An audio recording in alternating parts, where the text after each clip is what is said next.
शुभ प्रभात बच्चों, मैं सरुच शर्मा वर्ग पंचम की हिंदी की शिक्षिका।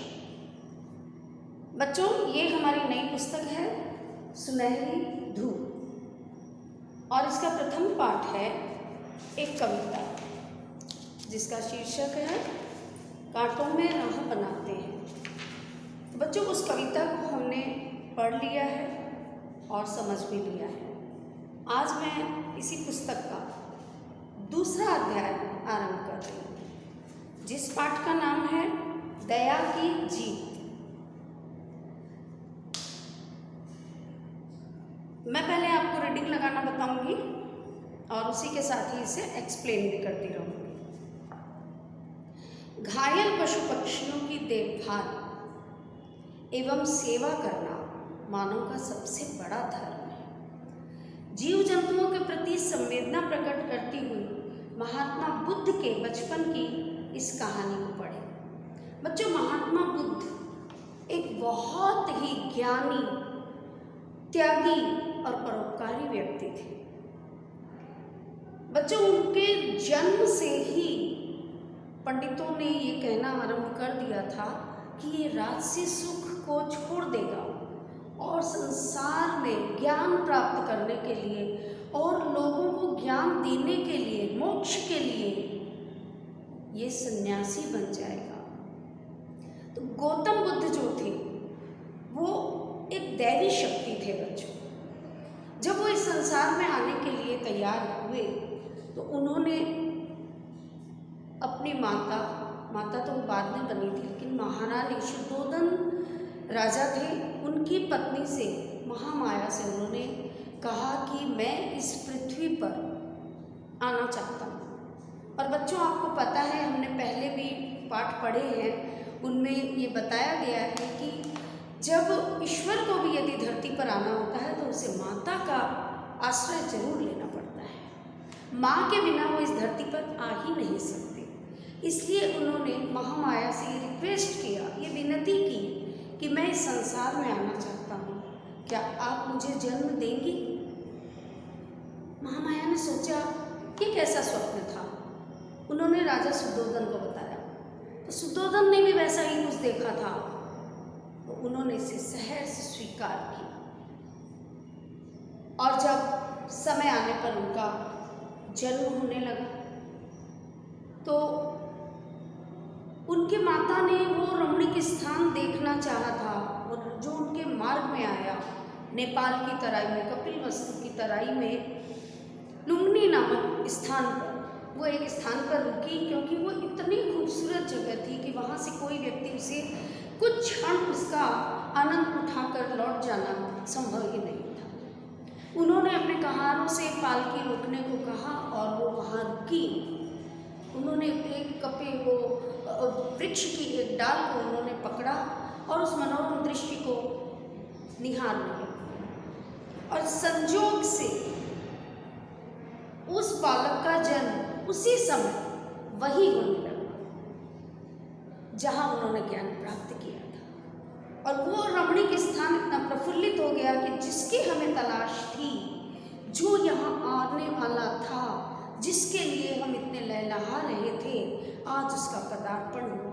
और ऐसा लग रहा था जैसे प्रकृति उसे अपने बाहों के पालने में झुलाना चाह रही। धरती माता ने अपना आंचल पसार दिया उसके लिए और वो इस तरह उन्होंने उसका स्वागत किया। जब वो अपने नवजात शिशु को लेकर अपने महल पधारी तो लोग दर्शन के लिए आने लगे और ऋषि मुनियों ने उन्हें गोद में लेकर के कहा कि महाराज, आपके घर तो एक ऐसा रत्न पैदा हुआ है जिससे कि बरसों बरसों से ये धरती जिसके लिए प्यासी थी, आज वो इस धरती पर ज्ञान का दीप जलाने के लिए पदार्पण हुआ है।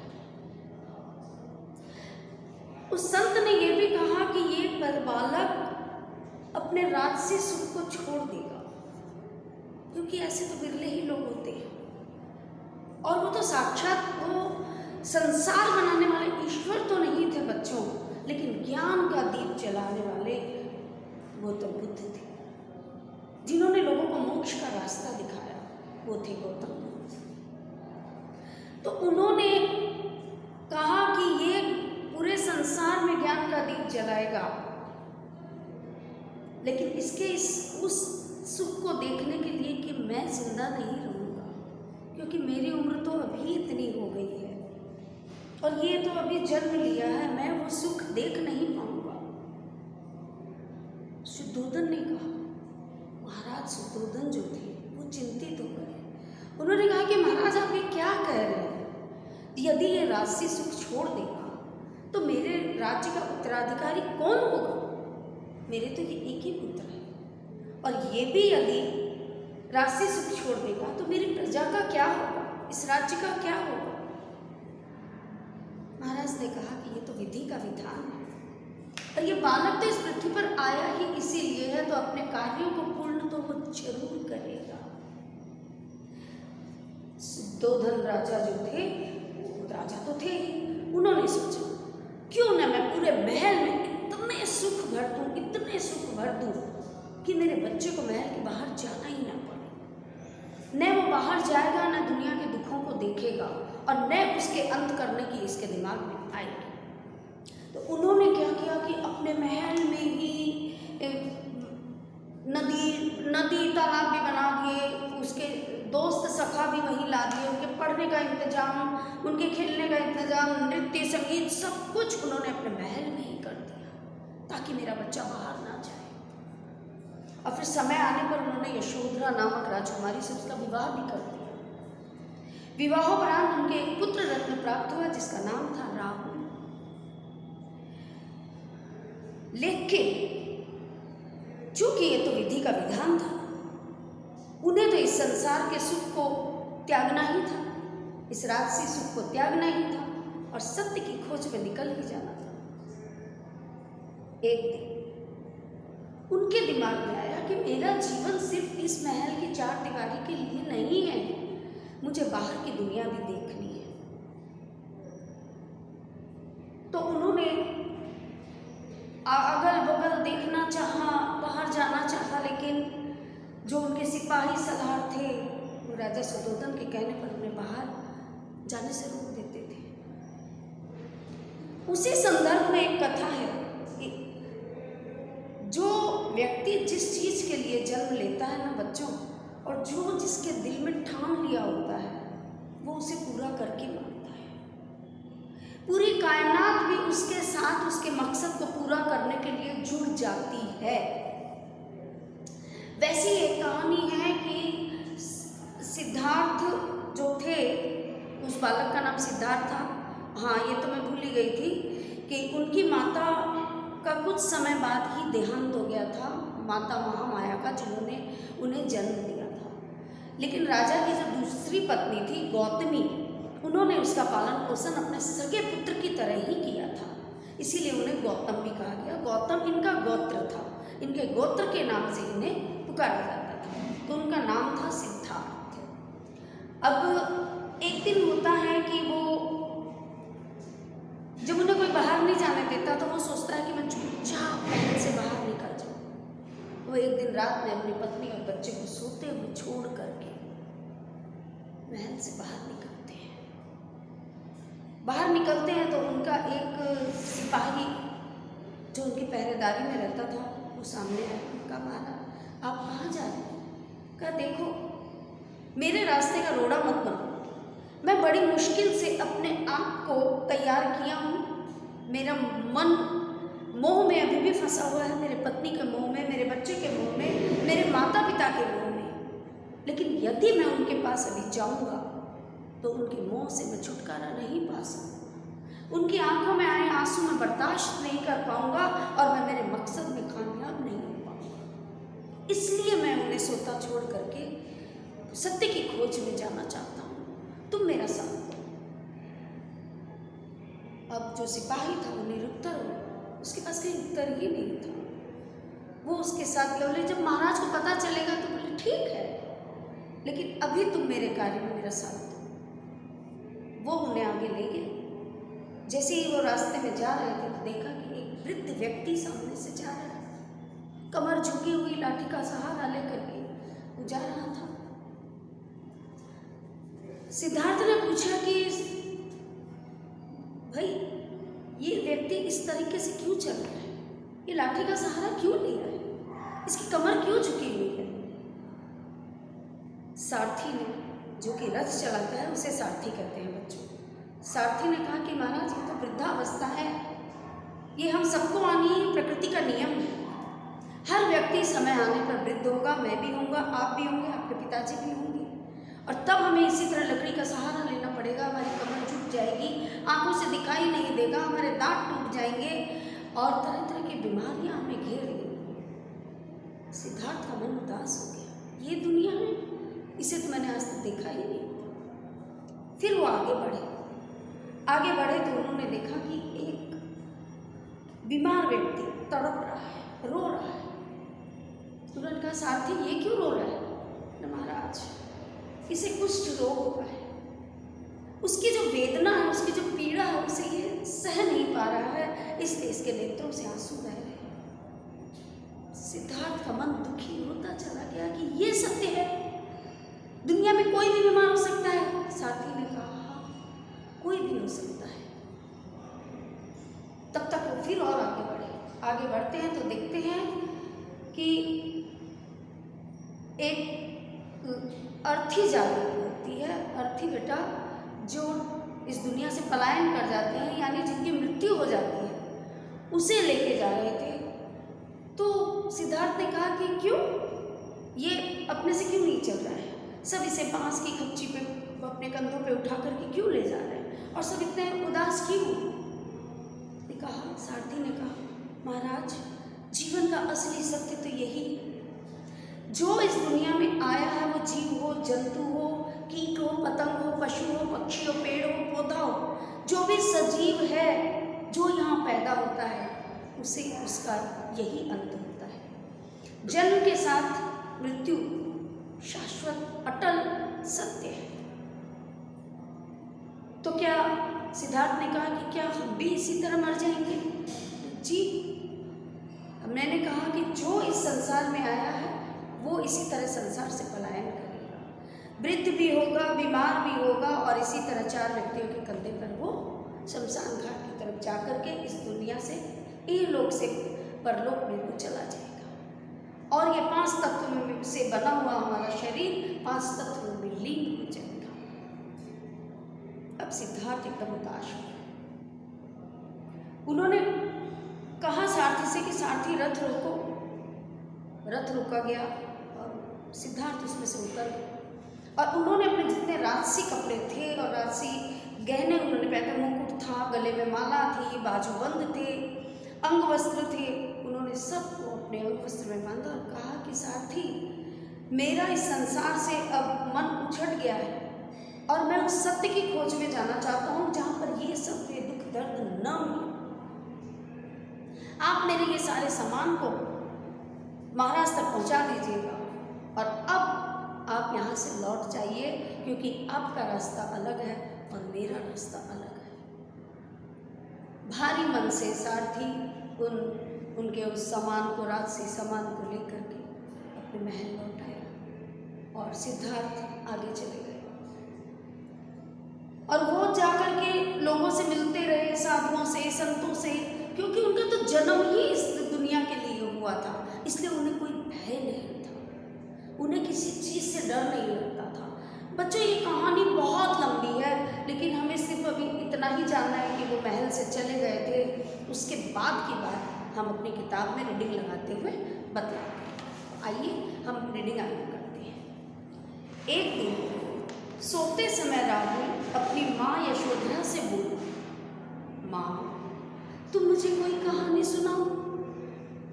माँ ने कहा, बेटा कहानी तो दादी और नानी सुनाती हैं। बच्चे ने जिद करते हुए कहा, नहीं माँ तुम ही मुझे कहानी सुनाओ। ओहो तुम बड़े जिद्दी हो, ठीक है मैं तुम्हें कहानी सुनाती हूँ। कहते हुए यशोधरा ने कहानी प्रारंभ की। अब बच्चों जो कहानी आप सुनेंगे इससे आप अंदाज़ा लगा सकेंगे कि यशोधरा ने कौन सी कहानी सुनाई थी और किसकी बात वो कर रही है। प्राचीन समय में शुद्धोधन नाम के एक राजा थे तथा उनकी पत्नी का नाम माया था। उनके यहाँ एक पुत्र ने जन्म लिया।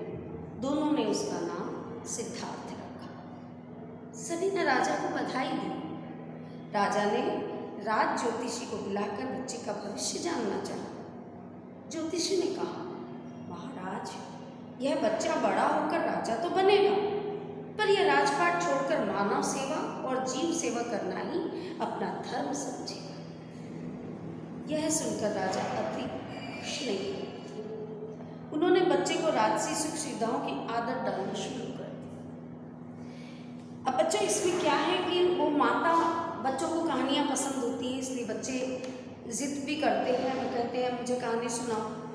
तो सिद्धार्थ की राहुल की जो माता थी यशोधरा, उन्होंने कहा कि बच्चे, कहानी तो दादी नानी सुनाती है, मैं क्या सुनाऊंगी। लेकिन बच्चे ने तो जिद ठान ली कि मुझे तो कहानी आप ही को सुनानी है। अब यशोधरा की समझ में नहीं आ रहा था कि मैं कौन सी कहानी सुनाऊं। तो उसने अपने पति की कहानी सुनाई, सिद्धार्थ की कहानी, क्योंकि वो उसे चुपके से सोते हुए छोड़कर चले गए थे। इस बात का यशोधरा को बहुत गम था। वो कहती भी रही कि यदि वो मुझे बता के जाते तो भी मैं उनके रास्ते का कांटा नहीं बनती, मैं रोड़ा नहीं बनती, मैं बाधा नहीं बनती, बल्कि उनका मैं सहयोग करती। लेकिन सिद्धार्थ ने रात के अंधेरे में हमें चुपचाप छोड़ के जाने का जो गलत कार्य किया है वो अक्षम्य है। इस बात से यशोधरा बहुत आहत थी, इसीलिए वो ये कहानी सुनाने लगती है। तो जैसा कि मैंने बताया कि राजा के यहाँ पुत्र हुआ, पुत्र का नाम रखा गया सिद्धार्थ। उनकी माता का कुछ समय के बाद देहांत हो गया। लोगों ने बधाइयाँ दी। ज्योतिष लोगों ने कहा कि ये तो राजसी सुख छोड़ देगा और मानव सेवा और जीव सेवा में चला जाएगा। तो अपनी कोई चीज़ जब दूसरों के साथ बंटने लगती है तो मन में एक कसक सी होती है, और वो भी अपनी औलाद, जिसकी इतनी मन्नतों से लोग मांगते हैं कि मेरे घर में एक औलाद हो और मेरे इस सुख संपत्ति, मेरे राजसी वैभव का मालिक बने, मेरी प्रजा को देखे, मेरे बाद मेरा उत्तराधिकारी बने। वही यदि उसे ठुकरा करके जाने लगे तो सोचो उस व्यक्ति की, उस राजा की पीड़ा क्या होगी। इसलिए ये सोच करके वो राजा ज़्यादा खुश नहीं हुए और उन्होंने उसे सारी सुख सुविधा अपने महल में ही देने की कोशिश की। सिद्धार्थ अपने चचेरे भाई के साथ पढ़ता और खेलता था। महल के उपवन में अनेक पशु पक्षी थे जिनसे सिद्धार्थ बहुत प्रेम करता था। अब क्योंकि वो तो एकदम बिरला ही व्यक्ति था, उसे पशु पक्षी, इंसान, कीड़े मकोड़े सबसे प्यार था, सबके लिए दया थी।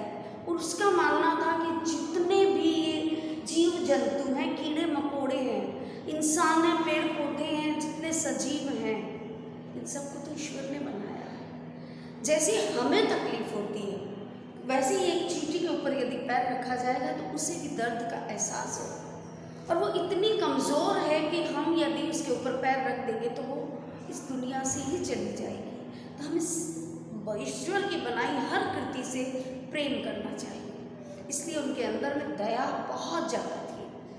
वो अपने चचेरे भाई देवदत्त के साथ में उस महल में रहते थे, क्योंकि उन्हें तो महल से बाहर जाने मिलता नहीं था, तो उसी के साथ रहते थे। वहाँ पेड़ पौधे थे, उपवन थे, बाग बगीचे थे, उसमें पशु पक्षी भी थे, तितलियाँ थी। वो रोज़ जब उन्हीं को देखते थे और पक्षी भी उन्हीं को देखते थे तो आपस में उन लोगों में बहुत प्रेम हो गया था। एक शाम सिद्धार्थ ने एक हंस को नीचे गिरते देखा। सिद्धार्थ ने दौड़कर उस हंस को गोद में उठाया। उसने देखा कि एक तीर उसके पंख में लगा है। उसने झट से तीर निकाला और अपने अंग वस्त्र से कपड़ा फाड़कर हंस के घाव पर लपेट दिया। तभी वहां उसका चचेरा भाई देवदत्त हाथ में धनुष लिए आया। अब देखिए, आप देख के भी समझ सकते हैं कि वो हाथ में धनुष लेके आया, यानी अहंकार लेके आया था, और उसके अंदर कोई दया की भावना नहीं थी। वो तो उसका वध करना चाहता था। लेकिन उसे गोद में समेट कर, उसके तीर को निकालने के बाद कपड़े से लपेट कर गोद में लेके उसे पानी पिलाना, उसे दुलारना, उसके दर्द के एहसास को कम करना, ये दया का भाव था। देखने और सुनने मात्र से समझ में आ जाता है कि इसमें दयालु कौन है और क्रूर कौन है। उसने कहा, सिद्धार्थ, यह हंस मेरा है, मुझे दे दो। नहीं देवदत्त, यह घायल है, मैं तुम्हें इसे नहीं दे सकता। दुखी होकर सिद्धार्थ बोला, तुम्हें दुखी होने की आवश्यकता नहीं है, यह जंगली हंस है, इसे मुझे दे दो। देवदत्त ने अधिकारपूर्वक कहा। पर घायल पक्षी को मैं नहीं दे सकता, इसकी रक्षा करना मेरा धर्म। यह सुनकर देवदत्त क्रोधित होकर बोला, इसे मैंने मारा है, यह मेरा शिकार है और इस पर मेरा अधिकार है। सिद्धार्थ ने शांत भाव से उत्तर दिया, मैंने इसे बचाया है, इसलिए यह मेरा है। कहानी सुनाते सुनाते माँ ने राहुल से पूछा, राहुल, हंस पर किसका अधिकार होना चाहिए? माता ये देखना चाहती थी कि क्या मेरे पुत्र में भी उसके पिता जैसे गुण हैं, क्या वो भी दयालु है, क्या वो भी न्याय कर सकता है, इसलिए उन्होंने ये प्रश्न किया। अब देखिए, जो महान व्यक्ति होते हैं ना बच्चों, वो हमेशा विनम्र होते हैं, हमेशा शांत होते हैं, लेकिन जो क्रोधी होते हैं, अहंकारी होते हैं, जिनके अंदर दया नाम की कोई चीज़ नहीं होती, वो हमेशा क्रोध में बात करते हैं, अहंकार में बात करते हैं, चिल्ला कर बात करते हैं। आप जब भी कोई पाठ पढ़े तो जो व्यक्ति का जैसा कैरेक्टर है उसी रूप में उसे पढ़िए तो आपको बड़ा आनंद आएगा। मुझे लगता है कि मैं जिसका भी कैरेक्टर पढ़ रही हूँ वो आपको साफ साफ समझ में आ रहा है। तो जब भी रीडिंग आप लगाएं इसी टोन में लगाइए, क्योंकि इनमें लिखा हुआ रहता है कि उसने क्रोध से कहा, उसने शांत भाव से कहा, उसने दया दिखाई, तो आप भी वो अभिव्यक्तियाँ कीजिए तो आपको उसका रस का मजा आएगा। प्रेम रस का, करुण रस का, विभत्स रस का, सब रसों का आप आस्वादन कर पाएंगे। राहुल ने कहा, माँ, हंस तो बचाने वाले को ही मिलना चाहिए। माँ ने प्रसन्न होकर कहा, उचित कहा बेटा।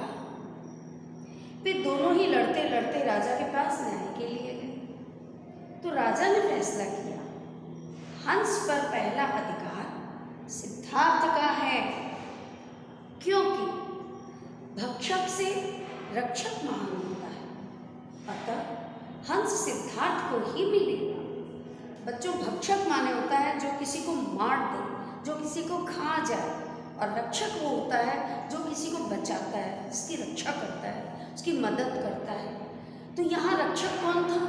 यहाँ रक्षक था सिद्धार्थ, और भक्षक कौन था?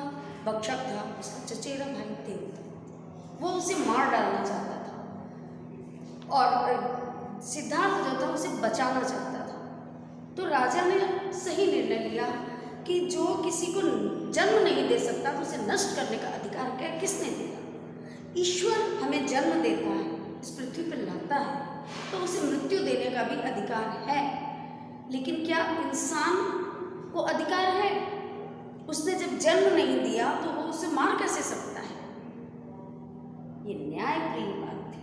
उस छोटे से बच्चे राहुल के भी दिमाग में ये बात थी कि नहीं, हंस तो ऐसे व्यक्ति को मिलना चाहिए जिसने दया दिखाई थी। आप इस चीज़ को खुद भी महसूस कर सकते हैं बच्चों। घर में ही आप देखिए, आपको बहुत बातों पर आपको डांटनी पड़ जाती है। बड़े भाई ने आपको 2 चपत लगा दी, आपको डांटा, उस समय आपको वो भाई बहुत खराब लगता है। और वही जब आपका छोटा भाई या छोटी बहन या माँ कोई भी आपके पास आकर आपके सिर पे हाथ फेरती है और आपको दुलार करके बात करती है, बात पूछती है, तो आपको वो बहुत अच्छी लगती है। तो अब यहाँ देखिए, भाई ने आपको जान से मारने की नहीं की, लेकिन आपको पीड़ा दी।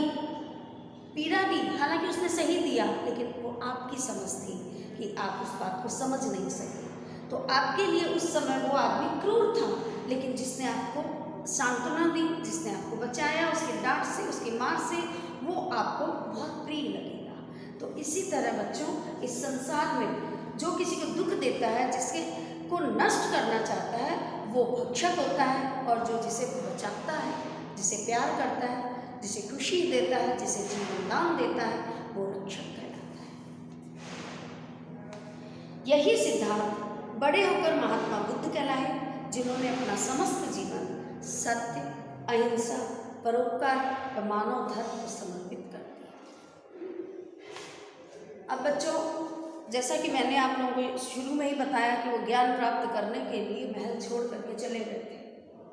तो उन्होंने जब रास्ते में इस तरह के लोगों को देखा, वृद्ध को देखा, कोढ़ी को देखा और मृत्यु हुई व्यक्ति को देखा, एक शव को देखा यानी, तो उनका मन एकदम छिन्न भिन्न हो गया था इस संसार से और उन्होंने ज्ञान प्राप्त करने के लिए बड़े बड़े संत महात्माओं के पास वो गए और संत महात्माओं ने भी उनकी परीक्षाएं ली। उन्हें ऐसी ऐसी जगह पर बैठाया जहाँ पर सांप बिच्छुओं का ही डर था और ये कह के कि शायद तुम उसमें बच ना पाओ। उन्होंने कहा कोई बात नहीं, मैं अपने मन और क्रम और वचन से अपने इंद्रियों को वश में कर चुका हूँ। अब मुझे देखना है कि मैं कितनी इंद्रियां वश में हैं। तो वैसी ऐसी झोपड़ियों में ऐसी ऐसी जगह पर वो रहे हैं जहाँ उन्हें यातनाएं दी गई, लेकिन बड़े बड़े जो सर्प थे, बड़े बड़े जो उन्हें कष्ट देने वाले जीव जंतु थे, वो सब उनकी साधना के सामने फेल हो गए और वो जीते जागते ही सामने रहे। उन्होंने पूरे संसार में बुद्धम शरणम गच्छामि का संदेश दिया, लोगों को सत्य का पाठ पढ़ाया, अहिंसा का पाठ पढ़ाया, परोपकार करने का पाठ पढ़ाया और मानव धर्म को अपना संपूर्ण जीवन समर्पित कर दिया।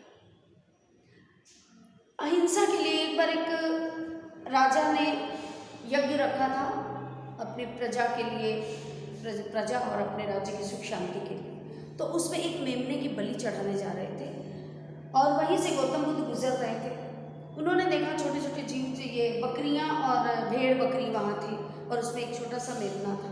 उसे कुछ लोग उठा कर ले जा रहे थे, मेमना बुरी तरह चिल्ला रहा था। तो गौतम बुद्ध ने कहा कि क्या है, तुम इसे क्यों रुला रहे हो, क्यों पकड़ रहे हो, उसे आज़ाद छोड़ दो।